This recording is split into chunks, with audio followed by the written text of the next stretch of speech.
So yeah, Jessica, it's awesome that you could make it. It's glad to speak. I think we spoke back and forth, I think over a year now. At least we are connected. So I always wanted to get to know you a bit better, like Yes. understand what you're passionate about. And you have as a slogan that you always like to connect with people, you like to learn, and you like to learn from new people. And reading your LinkedIn, it's also quite obvious. You said you like data, you always bring solutions, and you're really passionate about leadership. But now that I have you here, what are you really passionate about? Oh gosh, I'm passionate about a lot of things. I genuinely love technology in general. I love data, as you know, we've talked about it a few times already. And it's not my fault, you know, both my parents were in accounting, so numbers are just embedded in my DNA. But I think it really helps to be passionate about data in the line of work that I have, because to me, marketing is not really just this, you know, high-level creative function. It actually makes an impact on the business. So you need to really understand the commercials of it. I'm also, you know, genuinely passionate about, I think, people in general, in the broad sense of things. I have lived and worked in several countries myself, and I've always been fascinated by just the cultural differences and just the different ways that people have to approach different situations in life, depending on the way they were brought up and the environment and the cultural roots that they have. So that's something that I'm, you know, anything related to people, people development, cultural differences, and what makes people act and react in the way that they do. That's fascinating to me. Neuroscience as well, technology in general, science in general. I think it's just absolutely fascinating. Anything that's complex and that I can look into and try and figure out, I'm actually passionate about. That's awesome. So it's a lot about data. It's probably being data driven, and that probably comes, you already said, like from how you were raised and how you were grown up. Also, like the cultural differences. Like why do you think it's so important to have, maybe, like, you speak a lot about leadership and so forth. Like how did that, like, passionate for different cultures came about? It's hard to tell, because I'm French. You can probably tell from my accent, and you know that. I was raised in a very French family, very, very French cycle. We did not really travel when I was younger, but somehow I have always felt deep down that there was so much more to explore. And I've always had a really strong feeling of how you only have one life, and you don't know how long it's going to be. So you need to make the most of it, and you need to make your mark and have an impact to some extent in this world. So I've always known very early on that I would not stay in France. I would explore the world. I would probably work and live abroad ultimately. Turns out most of my friends, I find that I connect much better with people if they come from a different culture than me anyway. So it kind of happened naturally after my studies, moved to the UK, then eventually moved to Australia, came back to the UK. It's another story, but I think for me, that's where the passion came from. From the realization, at a very young age, that, you know, I'm just a really small individual in the world made of lots of individuals, and they all come from different backgrounds, and there's just so much to learn from each other. I've always been interested in that, and also broadening my perspective on things. I don't want to have strict opinions on things. I want to actually understand how other people would see those same situations and how they would approach them. I find it much more interesting and enriching from a personal development level that just, you know, being stuck in your own ways. So that's how it came from. And the more you explore the world, the more you want to do it. Actually, it's almost addictive because the more you do it, the more you realize how much more there is you don't know. Exactly. Sounds fantastic. And yeah, I mean, your career is impressive, and you have, like, stepped in several different roles. But how do you think this has sort of led you now to Userlane, to your making a global VP role? Like, how did you end up there? It's a good question. I've always had roles which were rather broad across the marketing spectrum, which was on purpose. And if I think about, I have just under 20 years of work experience now. And if I think about the past 20 years, I've worked in 3 countries. I've worked in a variety of industries, and I've worked in large companies, but also small startups. And I think I got to that point now where having that combination of different work experiences really makes me extremely agile and gives me the ability to take a step back and see the bigger picture and connect the dots. So I really wanted to leverage that in a role at a seniority level where you're not just expected to deliver in your own small remit, but actually to align what you do with the other senior leaders and have a much more holistic view and influence across business decisions. So that led me to the type of role that I'm doing now and that I really enjoy. And Userlane came naturally. They approached me about a year ago, and it came naturally because I was already working in the B2B SaaS business. So I already knew the business model, and I'm really passionate about technology and software in general. So yeah, that's how I got into this type of role. Awesome. Just like looking back as well, because you mentioned you worked for smaller businesses, for larger businesses. Like, was this a conscious choice, or did you wanted to, like, how did that come about? Because like some say, like, I love big corporations. You know, I'm gonna only work for the top. How did that come about? It's a very good question. I have experience of working for very large organizations and much smaller early stage startup. I think there's positive and not so positive aspects to both, to be honest. I think I started to work in a startup scale-up world at a point a few years ago when I felt like I needed a change. I think everybody goes through those kind of career changes in life where you enjoy very much what you do, but you also feel, actually, I don't want to just do exactly the same in a similar organization. I want something very different. Because at some point you need to feel like, you feel like you're not really learning as much as before. You're kind of plateauing. So the only way you can start really learning again is if you get yourself out of your usual comfort zone.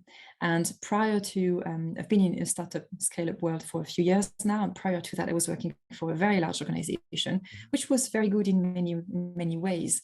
But I was feeling like, if I just do a similar role in another large organization, I'm just going to keep doing the same thing. And I needed something to be really excited about, but also something that would make me feel like, actually, I don't know everything. I don't know everything I'm supposed to do. I have a lot to learn.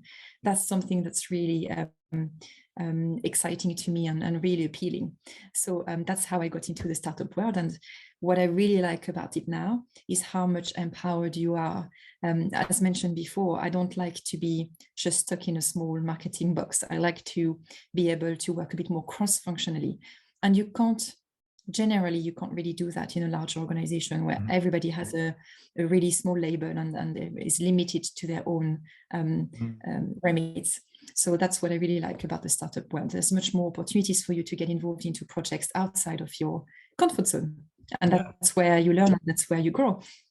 Awesome. Yeah. Thank you for explaining. And I think like the next point that I probably comes into there is like the point of leadership, right? So you said you like to get involved. You don't want to sit in a box. Like, why did this passion for leadership should develop in you, and how that how's that developing? I think I've always been cared a lot about people, and I think I did not necessarily label that as leadership before. It's only really when you grow in terms of seniority that the term of leadership really starts to make sense. But for me, it starts with people. You know, obviously your job is to organize the priorities and manage the objectives and the strategy and so on, but you're doing that with people. And if you don't have people in place who believe in you, believe in your vision, and genuinely want to collaborate with you, you're not going to deliver the best results.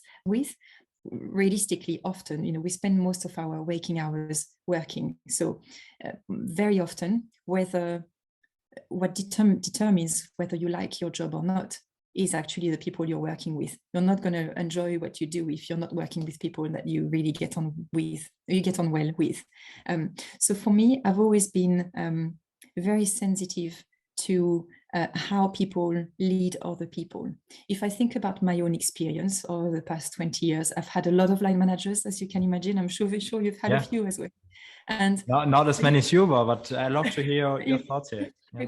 Quite a few. But I think for me, if I think about the ones that really had an impact on me, and not just on a professional level, but also as an individual, the ones that made me want to work harder, the ones that helped me to gain more confidence in what I'm doing, the ones that really gave me a chance to come to them with solutions. Honestly, there's only two, and they were exceptional. They were authentic, they were humble, they were very knowledgeable. They had a lot of emotional intelligence, which means they knew exactly how to adapt the way they talk to different people, but they also knew when their support was needed. They also knew how much they needed to guide someone so that they would empower them, but not micromanage them.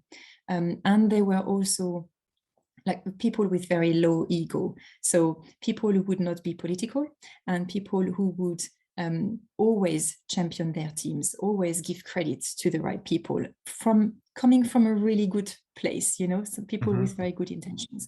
And that's someone that I valued a lot in them, and I value a lot in people as well. And I've always kind of said to myself, I want to be one of those for other people in the future. I want to be a leader that leads by example. I think it's absolutely essential. If you don't lead by example, you can expect other people to follow you. I think I've always strived to be inspirational, and someone who's able to articulate the vision and the expectations clearly, but always from a place of empowering the teams and giving them enough space for them to grow and to learn, always knowing that I'm here if they need me anytime, and always with the best intentions for them. So that's I've always kind of held myself to that standard of I want to be someone who actually has an impact on people. It still makes me immensely proud now when I have people who I recruited and managed in the past, and now they come to me and say, oh, I'm looking to change job. Could you have a look at my CV, or could you give me some advice, or what do you think of that?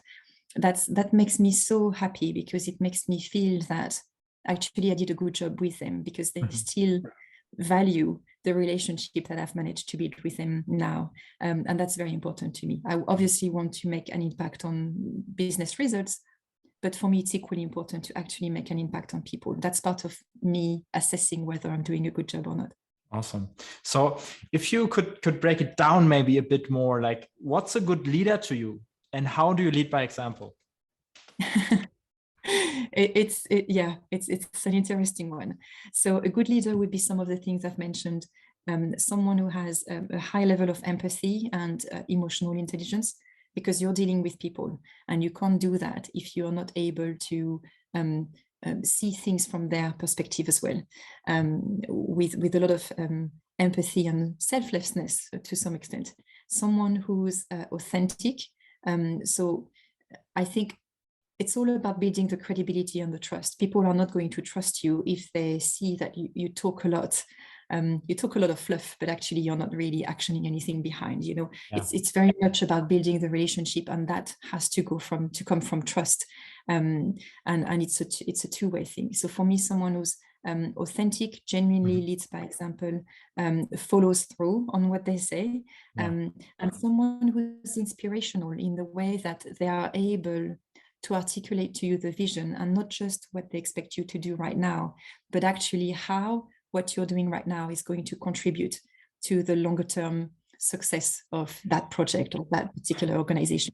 Because I think I love that. Go ahead. Yeah, that point I really found interesting. Yeah, because sorry, I could talk for hours about those things, but that's why you're here. That's why people want to listen to you, Jessica.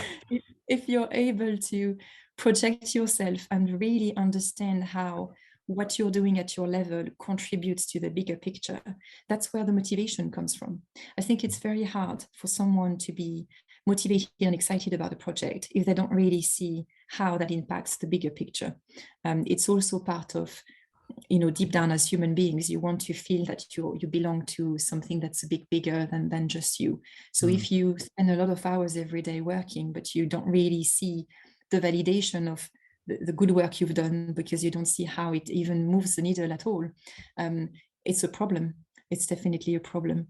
And I also think a good leader is someone who's humble enough to be able to say, I've hired that person, they're actually so much better than me in that particular area, and that's why I hired them. Yeah. I've had conversations recently with a couple of CEOs, and two of them talked to me about people in their team in such a positive and constructive way. And I thought, that tells me a lot about them. If they are able to talk about their direct reports in such a positive way and recognize their value, I think it says a lot about them as in terms of humility and empathy and just general no ego aspect. I think that's really important. Yeah, thank you for sharing. I think it makes a lot of sense, right? Like, we all want to be involved, we all want to like get recognitions, but you actually realize the importance or the value when you hear people speak about other people in their team. And I think that's a great example. So what are you looking in colleagues or people that you want to work with? I think it's an interesting one, because it's usually I think there's often a discrepancy between what you think you're looking and then what you actually want once you have the team in place. I think what I'm looking for in people, people who are very much focused on team playing and collaboration. I think people who tend to work on their own, for themselves and for their own benefit, usually are not the best contributors to the bigger picture that I was talking about earlier. I like generally in people, what I like in leaders, people who are humble enough, people who are not trying to step on other people's toes to achieve something, and people who are genuinely passionate about what they do. I mean, there's so much energy that comes out of being passionate for what you do, and just the energy is contagious and really drives a team forward. So that's what I'm looking for. I love exchanging ideas with people. I love when, if I say, I think we should do something in a certain way, and then some of my colleagues are like, actually, maybe we should see it from a different angle. And that's when you start to talk and really flesh out your ideas. I really like that. I think there's much more value in collaboration and a strong supportive environment, rather than just going ahead and doing what you think is right, completely irrespective of the context. Awesome. Thanks for sharing, Jessica. Let's go a bit into the marketing sphere right now, because you are a great leader, you are passionate about leadership, but you're also a brilliant marketeer. So what do you think marketeers are doing not so good right now, where we're like, I want more of this and less of those things? It's a good question. I think the marketing landscape has actually changed a lot in the past 2 or 3 years. Up to that point, the focus that I was observing in the industry was very much on demand generation, paid channels, paid advertising. And the problem with that, it's very effective. You can get results very quickly, but it's very expensive. Unless you have a bottomless budget, it's not sustainable. And also, you're basically trying to activate audiences that often have never heard of you or don't really have a feeling of a perception of credibility from you. So it's kind of, you're spending a lot of money on demand generation, and then it just does not convert into anything. What I have noticed in the past 2 to 3 years is really a shift towards 2 things. Number one, the focus on building the brand and really creating that credibility and authority and trust that people will need before they even consider buying anything from you. If you reach out to people through paid advertising and then they check your website and you're not articulating properly what you're offering, there's not a lot of educational content, then they're just gonna go away and never come back. You would have spent a lot of money through demand generation for nothing. So I think there's an increasing focus on really building the brand, the thought leadership, and the content marketing function. The other focus I've noticed, particularly in the tech industry, is the product marketing. That is becoming stronger and stronger. And product marketing by itself is a very broad function. I'm not sure the title is actually right, because it's so much more broader than that. But the core of product marketing is very much to articulate the value proposition and define the right messaging for the right audiences. And I think it's really key, because once again, if you have a great product and you have great marketing, but you're not able to articulate clearly what you're offering, then it's just not going to resonate with anyone. And what I've noticed particularly is the organizations that do it very well are the ones that do not talk about themselves and their product, but they are the ones that talk about the impact that they're going to make on you if you become a customer. And for me, that's really it's the tipping point. If you can do that well, and instead of talking about yourself, you can achieve two things. One is talk about the value you're bringing to your customers and the impact you're going to have on them. And secondly, if you manage to get customers to talk about you rather than you talking about yourself, from an ambassador or advocacy type perspective, it's even better. But it's hard to achieve. But that's, in my opinion, the organizations that do it the best are the ones that achieve those two things. Yeah, these are 2 points I'm actually also want to bring up, because they are great learnings on the conference in Amsterdam. So I love that you just gave me confirmation. I'm not completely wrong. I understood what others have also been saying. But how do you define this value, right? Because you're so into your product, you love to pitch it, and you know all the functions, but how do you genuinely articulate the value that you bring in a simple message? And how do you do that? Well, you touched on it, actually. You need to get out of just the perspective of focusing on your product and doing your pitch. You need to start talking to your customers. You need to talk to prospects, because you can have the best outreach or the best marketing possible. If your product is not the right fit for the market, it's not going to go anywhere. So I think for me, the best way to really understand the value that you're bringing, talk to your existing customers, because they know better. And not only they know better, but also they will be able to articulate it to you in a language that is likely to be the same language your prospects might use and understand anyway.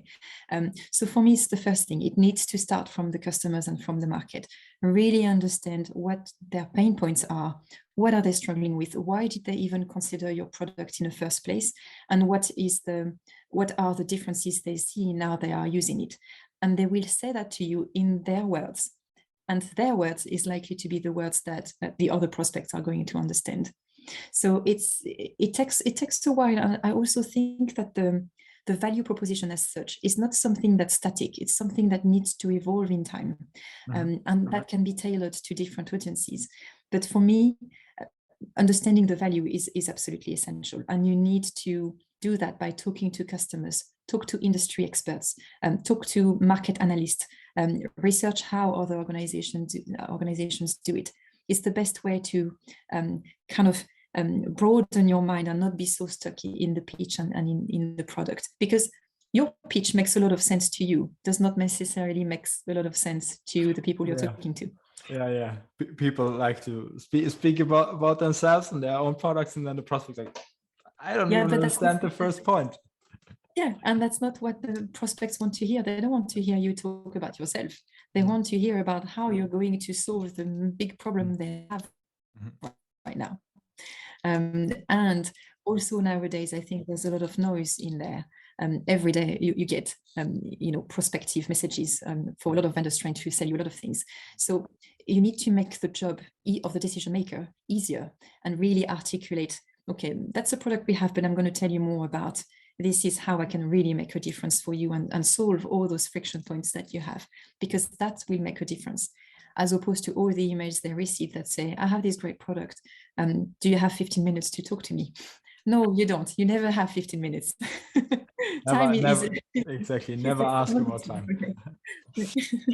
Cool. We're getting into really interesting topics here right now, but I just want to ask you personally, because you said content is so important to you. How do you like to consume content, and what do you say content that sticks and gives you value? Yeah. Good point. I think I like different types of content in different circumstances. I like to read a lot, so I always like a good white paper that's research-based, that references a lot of different things. But that's very personal to me. I know not everybody is like that. I think things like podcast and video content are very powerful because you can consume it very easily. I really like the smaller shorter form content, because I love white papers as long as I know that I can save it somewhere and then go and see it later, and probably at different times.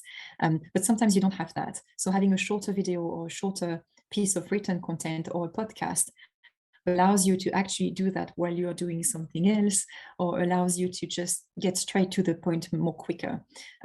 For me, content is all about being educational. If the content ends up trying to sell you something, obviously, it doesn't work at all, because you lose the credibility. So for me, it's all about providing informative and educational content first, so that you're building that relationship of trust and credibility and authority that people need. And 3 months, 6 months, a year later, when it's the right time for them to buy, they will come to you because they already feel like you're credible and you know what you're talking about. So obviously it means that it's much harder to attribute back to revenue. It's much harder to track what's working, what's not working. But I really see the value in providing diverse content across multiple formats to really suit the way different people like to consume content, but always without the intention of trying to sell you something right now, but more with the intention to communicate and educate you on things right now, so that when it's the right time for you, hopefully you'll come back to us because you would trust that we know what we're talking about. Great stuff. You already went a bit into it because you get prospected a lot. I'm not sure. Are you someone who's cleaning the inbox? How many unanswered messages do you have right now? Probably hundreds. Thousands. A lot. I do get a lot of prospective messages every day, and I actually have a special folder for it. I have 2 folders. I have one for the messages where I feel like it's not the right time, but I might need that later, so I put that in that folder. And then I have one for all the ones that I know I'm not going to need, but I don't want to delete it straight away. It's quite a lot, and I think that's why I was saying before, there's a lot of noise out there. So you need to stand out. And if you just say the same things as everybody else, you're not going to stand out at all. And once again, I think for me, the difference is all about bringing value. To give you an example, in the first folder are all the emails where people are not necessarily trying to sell something to me straight away, but I'm going to get a prospective message from someone saying, I've seen from your profile that you like data. I came across that webinar. I thought it might be interesting to you. And they share, and that's it. Okay, well, I'm going to put that because I see that in their signature, I see that it's a copywriting service. I don't need it right now, but you always need copywriting at some point. I'm going to save it. On the other hand, in the other folder, typically a couple of days ago, I received a message which was, hi, sir, I saw that you are VP of finance, whatever. Like, no, I'm not a sir, definitely not. I'm sure, not a VP you're of not a sir, yeah. Yeah, there's a lot of noise. But I think when done right, it can really resonate with the recipient. Awesome. So I want to dig into this a bit deeper, because what's making the difference between making it into the good folder and not making it into the folder? Like you said already, it has to not be too pushy, or it has to be education. It has to add value to you. Yes. Yeah. Definitely, and I don't think there's a black and white answer. What works for me does not necessarily work for everybody else. So I can only answer from my perspective. Exactly. I think a message that is not pushy it goes in the first folder. A message where my name is right and they've done a little bit of research. At least it comes across as they've actually looked me up. They understand what I do, and they are messaging me because they genuinely think that there could be some synergies there. That makes it in the first folder. But also, I think if someone does that but then sends me a new message every 2 days, at some point it's just too much. If I think about realistically all the messages I'm getting every day, I would say 90% are all the same. It's, hey, I saw that you're VP of marketing at Userlane. We thought you might be interested. We have this amazing platform. Here is my Calendly. Can you book 15 minutes so I can talk to you about it? No, I don't have 15 minutes and I don't need your service right now. So 90% is that. I would say there's 10% of people who really do it well because they genuinely research what we do, and they don't try to get your time and attention just to talk about their product, but they're actually asking questions. I've had a few messages, for instance, where they ask, are you experiencing this? Do you feel that you're wasting time in doing this? They're genuinely trying to better understand what your challenges are, to see if this could be a fit. That's much more valuable to me. I think it's all about building relationships. I mean, I think you and I are a good example. You reached out to me. I was working for another organization. We've been in touch for probably a year and a half now. And I still haven't bought anything from you. But you've never really tried to push it, and you've always tried to research exactly who my team members are, what kind of company I work for, what the market is. So it's all about building relationship. I know that if I ever need the type of solution that you offer, you're the first one I'm going to come to, because you've been smart enough to really try and understand what my situation is and how you could actually bring value to me and to my teams, and building that relationship. So awesome. That's when thanks a lot. I didn't mean to get this into here, but yeah, I agree, and I love that you share this. But like, because it's very difficult for a lot of people, right? They get this form and then apply it, and then they think it's gonna work. But it's great that you specifically shared now what tips and like tricks they are, like, because I feel that's like we described now the situation like no. We describe the situation maybe. When are you actually taking a call and say like, that's interesting, or like, because that also happens from time to time. It's rarely because you're very busy, but sometimes it happens when you say, okay, not too bad. It's an interesting question, because you're right, sometimes it happens, and I think it's all about timing. I can give you a good example. I was looking for a copywriter a few months ago, and I got a message on LinkedIn from someone who's been in my network, someone who kind of connected with me through LinkedIn without any intention a few months before that. And every quarter he sends me a list of articles that he had written in my industry as a kind of, just FYI, these are the type of articles I've been writing for my clients in this past quarter. And on the day when I was saying to my team, okay, we need a copywriter, I'm going to start looking on LinkedIn, on that day, I received the message from that guy saying, hey, this is what I've been doing this past quarter. And I thought, great, I need a copywriter. So I checked out some of the articles that he wrote. I like the writing style. I validated that he understands that particular market and reached out to him. I think it's all about timing, and it's very difficult. You can't predict timing. Even when you have like intent data insight, it's very hard to predict timing. You're always too early or too late. So it's all about timing and just reaching out to the right person at the right time. Difficult to predict. No, it's fantastic. It's good because it's also on my slide for Amsterdam, and I'm like, I'm not speaking about stuff that nobody cares about. So I'm super stoked about it. How do you, because the thing that I believe and the thing that I've seen in the market, you have to add value, and it doesn't matter when you add value, because then they will come back to you, right? Like just like you described, this copywriter was trying to book a meeting since day one with you, but he was clever enough, or she was clever enough to be like, listen, I'm going to from the outcome, I'm not going to hunt Jessica down, I'm going to actually add value to her. So awesome example to that. And it worked. And it worked. Yeah, so yeah, great. Time is running a bit, so I'm just like two questions that I would like to ask, and maybe then we make an episode 2 or whatever.